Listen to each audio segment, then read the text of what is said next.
True examples of the moral behavior of Freemasonry. Who wants to know from history, then he can read the story of Mirabeau, the very famous French orator. Freemasonry had ensnared him into its trap, and finally, he died after a very frightening tragedy.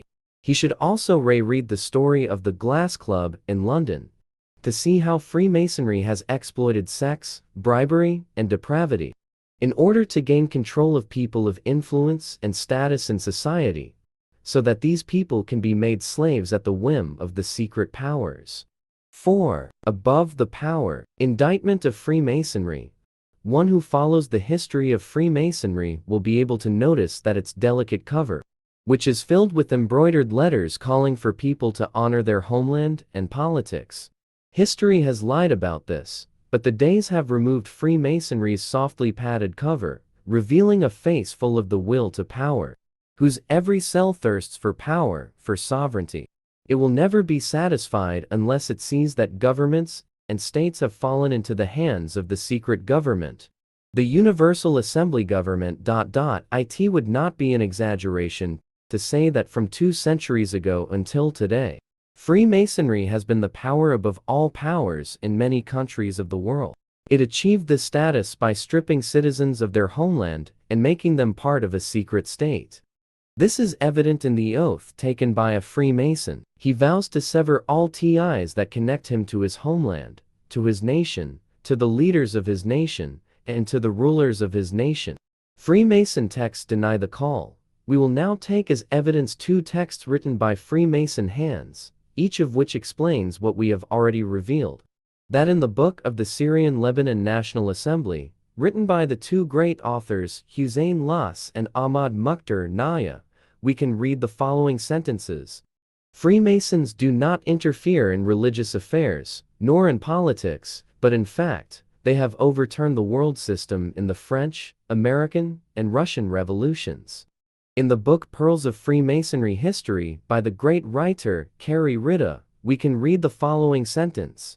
Freemasonry should be the leader of the political parties it leads, and not be led by parties, because Freemasonry is a political plan. I don't know how to fit these words into the wording Freemasonry until it does not intervene in politics. In the next chapter, we will read about the power of Freemasonry and the way it often exercises its power. Third nature, organization and mutual aid.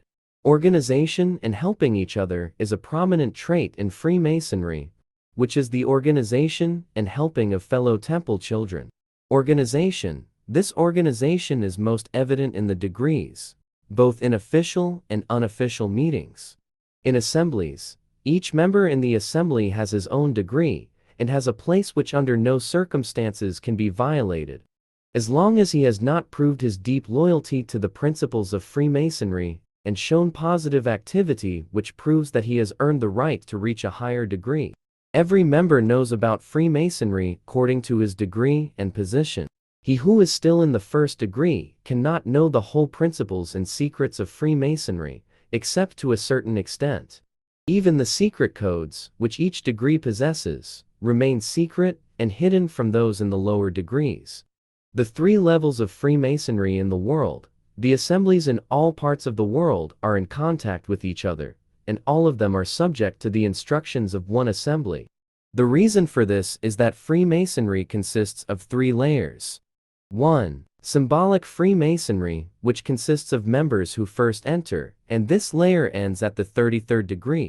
2. Royal Freemasonry, or Royal Contract Freemasonry, which is a level higher than the 33rd degree, given by 3 chiefs known by the code ZYH, namely Zerubbabel, Joshua, and Haggai.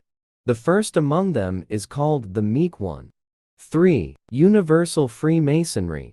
And this is the top layer. In the hands of the members of this layer alone lies the verdict on all matters of every assembly of Freemasonry in the world, including all goods and all persons contained therein. Members of the Universal or Universal Assembly. The members of the Universal Assembly consist of 12 Jews who represent the tribes. Their task was to carry out the secret plan of the organization that had been decided upon by the 9 Jews who were the founding members in 37. and had been recognized by the British General Assembly in 1717. The Universal Assembly's control over the world assemblies. It directs the activities of all the assemblies of the world, and uses children and adults who are still blind, whether consciously or unconsciously.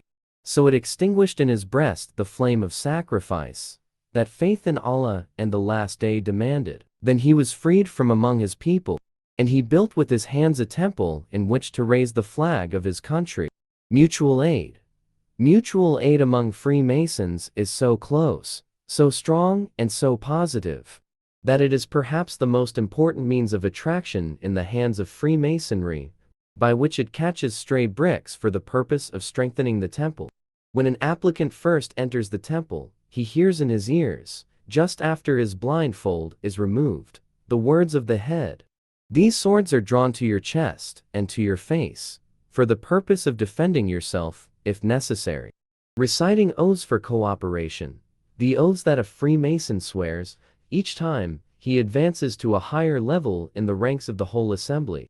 All confirm this mutual assistance, and the very strong bond that binds a Freemason to his other brothers who believe in the rules and methods of Freemasonry. In fact, a Freemason vows to put his fellow Freemasons above all other considerations, and above all other forms of brotherhood. Everything is under the brotherhood of Freemasonry.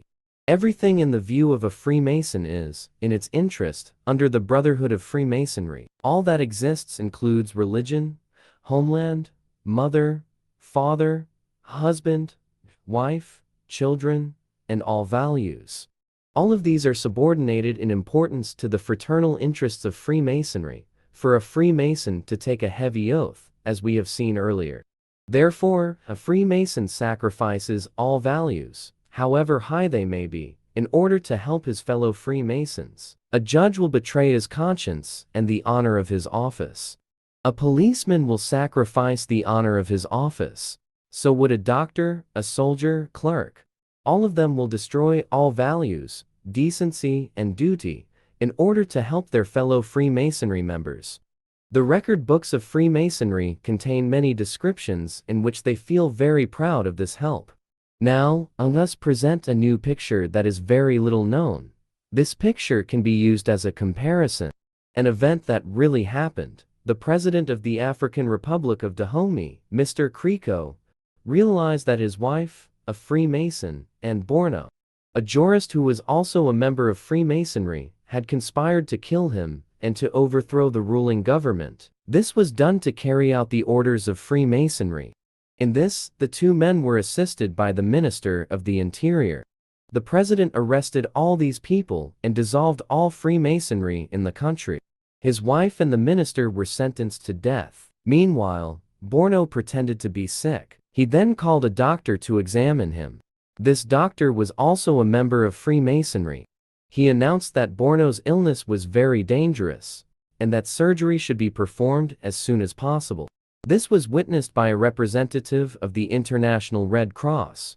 Borno was then admitted to the hospital. Then he secretly escaped from the hospital in a diplomat's car, heading to the city of Luni, the capital of Togo, which is the center of Freemasonry for all of Africa. After that, he traveled to Europe and was later appointed as a representative of one of the UN agencies in Dakar, the capital of Senegal. So, a wife betraying her husband, a minister betraying his president, a doctor betraying his profession, and lying. All of these are considered as easy acts for the sake of helping Freemasonry. This is not something that is just made up. What is contained in the Royal Contract ... In the Royal Contract 1992, it goes like this. You are obliged to defend your brother, even if he does something bad, so that the whole world may know the extent of the honest and deep affection that exists in the hearts of Freemasons for one another. A Freemason must never reproach his brother in front of others. Among the manifestations of this mutual assistance is that a Freemason must not denounce his brother Freemason in front of others. It is mentioned in the book Unknown Freemasonry by a Freemason, Abdul Halim Ilyas al-Kuri, that a brother Freemason is forbidden to criticize or reproach his brother in front of strangers, or help one of the strangers against his brother Freemason. Results of helping and organizing. It is as a result of this organization and help that Freemasonry has been able to exist over the centuries. And the shadow of its sinful ideas has loomed over many parts of the world, as we shall see in a separate chapter. On page 202 of the Royal Contract, the results that can be achieved through mutual aid and loyalty are mentioned. It then states that these are the factors which have led to the survival and strength of the Freemasonry system, so that it can rule over strong kingdoms.